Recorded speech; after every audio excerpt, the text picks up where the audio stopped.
Bonjour, c'est Cryptoly, j'espère que vous allez bien en ce samedi 8 avril 2023. Je vous propose une vidéo un petit peu particulière aujourd'hui, on va parler de portefeuille. Comment on peut construire un portefeuille? Je vais vous proposer dans une série de vidéos, celle-là est la première, il va en avoir 4 normalement, peut-être même 5, ça va dépendre, des portefeuilles en fonction de ce que vous souhaitez et du type d'investisseur que vous êtes. Donc on va essayer de proposer différentes choses. Vous allez voir, là le premier que je vais vous proposer, c'est quelque chose qui est très simple, qui est un portefeuille qui se base sur les use cases, donc ça veut dire sur l'utilité de la blockchain dans la vie de tous les jours, et qui va être très conservateur, avec généralement une target qui va être un x10 d'ici le début du prochain bullrun, donc c'est-à-dire on va considérer que c'est post-halving, donc halving est prévu entre avril et mai 2024, donc on va dire voilà, fin 2024, donc d'ici un an et demi, faire un x10, c'est une belle perspective pour quelque chose de conservateur, et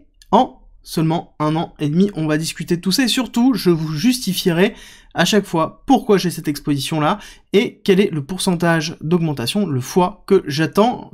Par contre, faites bien attention, ce n'est pas un conseil en investissement, c'est juste des exemples de portefeuille, vous devez apprendre à pouvoir justement les gérer si vous souhaitez vous exposer à la crypto, prendre bien conscience que l'exposition à la crypto, c'est un risque, on a des rewards, forcément si on a des rewards et qu'on a un potentiel d'évolution, ça veut dire qu'on a un risque égal ou supérieur à la reward que l'on cherche à avoir, la performance que l'on cherche à avoir, il faut bien le garder en tête.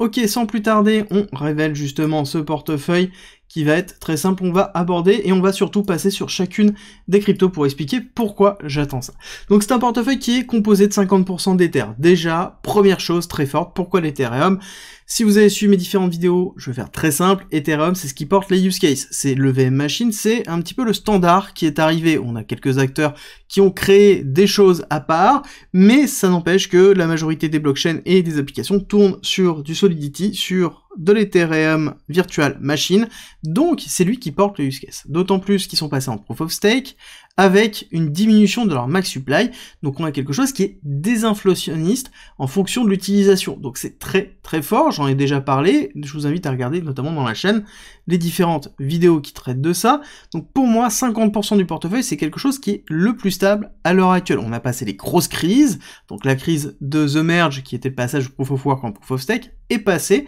donc on est sur quelque chose qui est très solide à mon avis, et qui va avoir d'énormes performances, pour plusieurs raisons. C'est-à-dire que là, actuellement, nous sommes dans une schématique au niveau de l'Ether, où nous sommes dans une zone de rechargement, où on est en train d'arriver dans une notion de break-off structure, mais on est encore vraiment dans quelque chose qui est très faible, d'accord? On est toujours en dessous des 2000 $, pour rappel, l'ATH du précédent bullrun est de 4500, pour moi, l'Ethereum n'a pas encore eu réellement la grosse explosion qu'il attend, parce qu'on était dans quelque chose qui était ultra inflationniste, les use cases n'étaient pas encore poussés, on a eu la première accélération avec la finance décentralisée, la DeFi, mais pour moi, la suite va être encore bien supérieure à ce que l'on peut attendre, parce que justement, on est dans quelque chose qui est en pleine évolution, voire révolution, de l'utilisation de la blockchain, et c'est justement ce qui porte les différentes utilisations. Donc c'est très fort, pour moi, c'est vraiment quelque chose qui va performer, je vais viser clairement un x5, voire un x10 au niveau de l'Ether,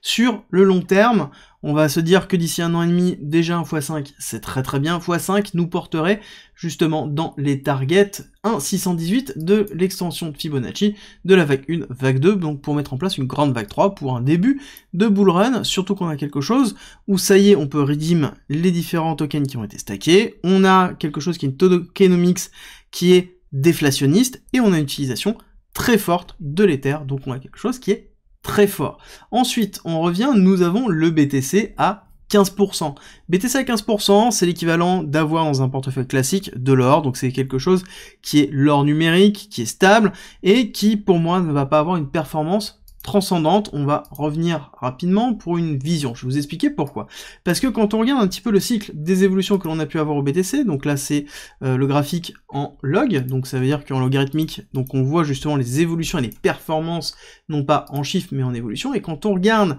on voit bien qu'on est dans un axe qui est en train de se lisser, qui est normal parce qu'on a de plus en plus de liquidités. Donc ça sous-entend que les tops vont être de moins en moins hauts, vont être de moins en moins performants. Et pour moi, je viserai entre 1x3, voire 1x5 au niveau du BTC. Donc quelque chose qui va être, somme toute, assez faible par rapport au reste, mais qui va porter énormément de solidité et énormément de stabilité à ce portefeuille pour pouvoir assurer en fait une croissance.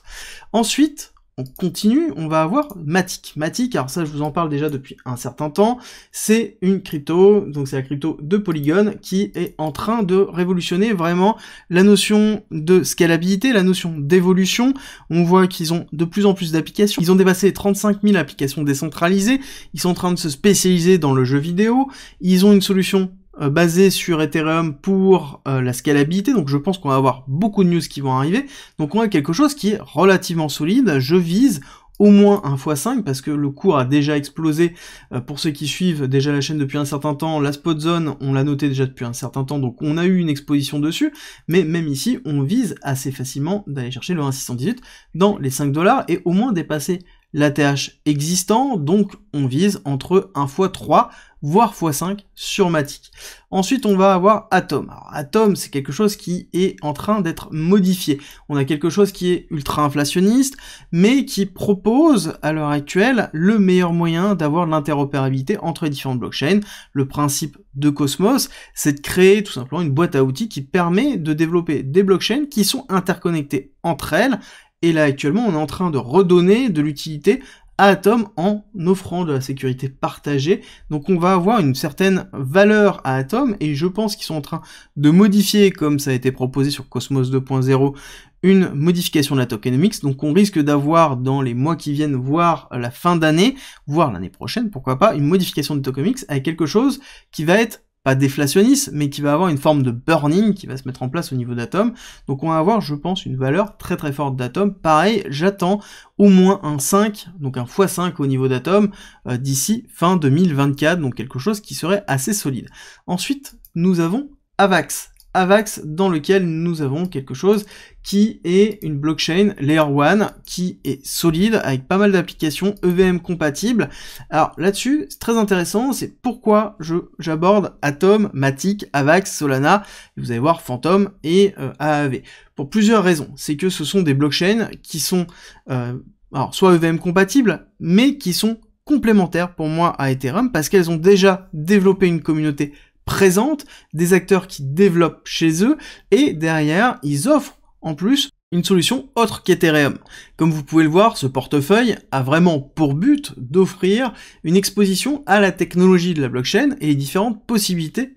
que l'on va voir justement autour de ça. Donc on a Avax parce qu'ils ont une grosse communauté, parce qu'on est arrivé très bas dans une zone de rechargement très basse, très certainement on va refaire un nouvel ATH, donc on risque d'avoir, pour moi, je vise 1x10 minimum au niveau d'Avax, et je pense certainement qu'on va dépasser très fortement le prochain ATH avec quelque chose qui va pousser très fort, surtout qu'on va avoir l'Avalanche Summit qui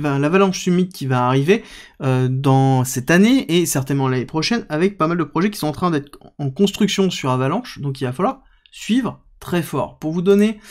une continuité, nous avons fait Matic 6%, Atom 6%, et on commence à arriver dans la tranche des 5% avec Avalanche, et ensuite on va regarder seul Solana. Alors Solana, là-dessus, vous allez avoir certainement beaucoup de choses à me dire, notamment beaucoup de critiques avec la cassure sur FTX, comme quoi, et les problématiques techniques qu'il y a au niveau de Solana, comme quoi c'est quelque chose qui aura du mal à se remettre. Je suis tout à fait d'accord avec vous, c'est quelque chose qui va avoir du mal à se remettre, mais qui a une équipe de malades au niveau de Solana. Il y a aussi beaucoup de développeurs qui travaillent sur Solana, beaucoup de stratégies NFT qui sont présents, beaucoup de gros projets qui sont en cours de construction. Donc oui, Solana a des problèmes techniques, mais comme ils le disent, c'est quelque chose qui est en alpha, ils sont en train de travailler, ils sont en train d'essayer de transformer quelque chose qui a un output, donc une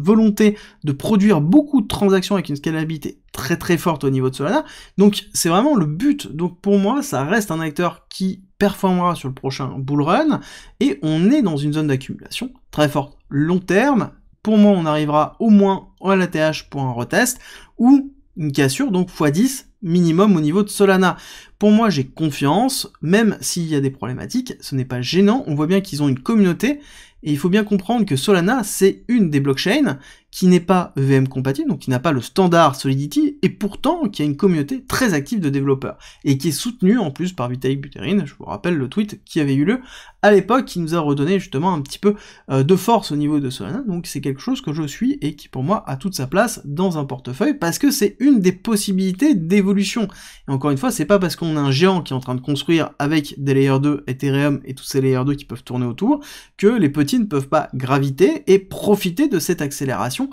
haussière. À côté, nous avons Fantom. Donc, Fantom, pour moi, c'est un des petits qui risque de performer très très fort. On voit qu'on a déjà eu une grosse accélération avec l'arrivée et la prise en charge d'André Crouch sur la fondation et le développement de Fantom. On voit qu'il y a quand même une grosse accélération avec un break of structure très fort, et je vous suis déjà depuis un certain temps au niveau de la spot zone. Je vous explique que il faut accumuler Fantom. Pourquoi? Parce que pour moi c'est une des blockchains qui a sa propre communauté, qui est EVM compatible, mais qui a une capitalisation très faible par rapport à la tech et à la capacité de développement et d'évolution au niveau de cette blockchain. Donc pour moi, je vise un x10, voire plus, parce que si on arrive à avoir un Fantom qui arrive à une capitalisation équivalente à Solana lors du dernier bull run, bon, ça nous fait quoi? Ça nous fait un Fantom à 13 $. D'accord? Donc on a un potentiel d'évolution qui est colossal. Pour moi, c'est un x10, x20. x10 parce que déjà, je pense qu'on va très facilement aller récupérer l'ATH. Donc juste pour l'ATH, on a quasiment un x10 qui est mis en place, x8 je crois. Et pour moi, on peut aller chercher la target 1,618 à 5,80, voire beaucoup plus haut, si on a bien cette accélération, surtout qu'ils sont en train de mettre en place des incentives qui sont très intéressants pour les développeurs, avec un partage des fees, des frais récoltés par la blockchain pour les redonner aux développeurs d'applications décentralisées. Donc ça m'étonnerait pas qu'on voit sur l'année du prochain bull run un FTM qui va profiter, un Fantom qui va grossir. Les deux derniers que l'on va voir sont justement AAV et d'autres petites choses, parce que ce sont des tokens qui ont leur utilité au niveau de la finance décentralisée, et forcément, si on a une évolution sur un prochain bull run, ça veut dire qu'on a la tech, oui, mais aussi on a l'utilité, donc c'est-à-dire la finance décentralisée qui va profiter. Là-dessus, j'ai pris deux acteurs. Le premier, c'est AAV, je vous en parle déjà depuis un certain temps. Pour moi, AAV reste vraiment solide, c'est quelque chose qui aura toute sa place dans le prochain bull run, c'est pour moi le cœur de la finance décentralisée avec Curve qui est mise en place, donc on aura vraiment des performances qui seront très forte, surtout qu'on a eu une grosse évolution, on a quelque chose qui est décentralisé, on a un stablecoin qui a été mis en place, on a beaucoup de choses qui sont en train d'arriver, et AAV V3 permet notamment d'avoir l'interopérabilité au niveau de la liquidité, donc quelque chose qui est très fort. On est toujours dans la zone d'accumulation, donc long terme, x10 sur un nouvel ATH, et pour moi, on peut aller chercher x10, x20 en termes de performance au niveau de AAV sur une évolution très forte, surtout que on a beaucoup de nouvelles et que c'est le cœur de la finance décentralisée. Donc le prochain bull run utilisera la finance décentralisée, on aura des fees et que AAV est déjà rentable même en bear market, et ça c'est très important. Le dernier, ça va être Alpaca. Alors Alpaca, c'est un protocole de finance décentralisée qui est un petit peu particulier, qui aussi a transformé sa tokenomics pour une tokenomics qui est entre le déflationniste et l'inflationniste, en fonction de l'utilisation et en fonction du earning de la plateforme, et on a quelque chose qui est plutôt solide, avec des produits de finance décentralisée qui sont aussi très solides. C'est une plateforme que je suis déjà depuis un certain temps, dont je m'expose depuis juin 2022, et voire même un petit peu avant, parce que j'avais commencé en janvier 2022 à m'exposer dessus, et ils ont tout un système de produits qui permet, donc produits de finance, qui permet d'avoir des constructions de produits complexes derrière, donc pour moi ce sera utilisé, et quand on regarde l'évolution qu'on pourrait avoir, ne serait-ce que sur la capitalisation, pour rappel, Alpaca, c'est une capitalisation de 40 millions, donc 50 millions, on va dire, une fois dilué, et on est bientôt sur une offre maximale, on n'a plus que 30 000 jetons à justement minter, donc on a assez peu, on a 81%, et si on regarde une capitalisation comme AAV qui a 1 milliard à l'heure actuelle, donc on a potentiellement un x10 sur la moitié de AAV, voire plus, parce que là on est en bear market, donc AAV, je pense que la capitalisation va prendre un gros coup d'accélérateur si on part sur une forme de bull run, et à côté Alpaca suivra, donc on aura quelque chose qui sera aussi très fort.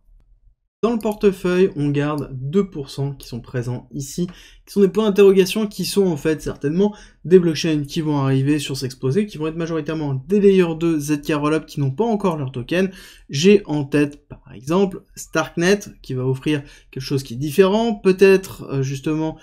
Polygon, son ZK Rollup qui va soit passer sous une forme de Matic ou soit un autre token, on ne sait pas encore, on n'a pas encore d'infos, donc il faut garder toujours un petit peu de capital pour pouvoir surfer sur une autre blockchain d'infrastructure qui n'est pas encore mis au goût du jour, dans lequel on aura un nouveau token où on souhaitera s'exposer et toujours garder un petit peu. Je trouve que 2%, c'est une part de risque qui est acceptable. Pour clôturer cette présentation de portefeuille, ce portefeuille-là est vraiment conservateur, basé sur les use cases. Je ne vais pas vous parler d'un portefeuille qui serait vraiment conservateur 100%, dans lequel on aurait certainement 30% d'Ethereum, 60% de BTC et le reste en petits altcoins, donc quelque chose qui serait très très conservateur avec assez peu de performance. Le but c'est d'essayer de trouver quelque chose où on va avoir de la performance mais en même temps en limitant les risques, dans lequel on va aller chercher sur des petits montants, donc là où on va limiter le risque de l'ensemble du portefeuille, des grosses performances avec x10, x20, et à côté limiter les performances, donc limiter aussi les risques sur la majorité du portefeuille pour avoir une base stable qui est vraiment dans la construction. Faites très attention à ce type de portefeuille, faites très attention à ce que vous allez investir, vous avez des risques de perte qui sont conséquents, surtout que nous avons un risque de réglementation qui est en cours et qu'on commence à voir se mettre en place, et surtout, comprenez bien la schématique, parce que c'est pas en copiant tout simplement un portefeuille comme ça que vous serez capable de le rééquilibrer. Il faut investir du temps pour bien comprendre comment ça fonctionne et pouvoir gérer ce type de portefeuille au fur et à mesure, même si je ferai certainement des updates au fur et à mesure moi aussi. Demain, ce sera un portefeuille qui sera beaucoup plus agressif, donc n'hésitez pas à me dire ce que vous en pensez en commentaire, laissez-moi un petit like, ça aide énormément la chaîne et je vous dis à demain.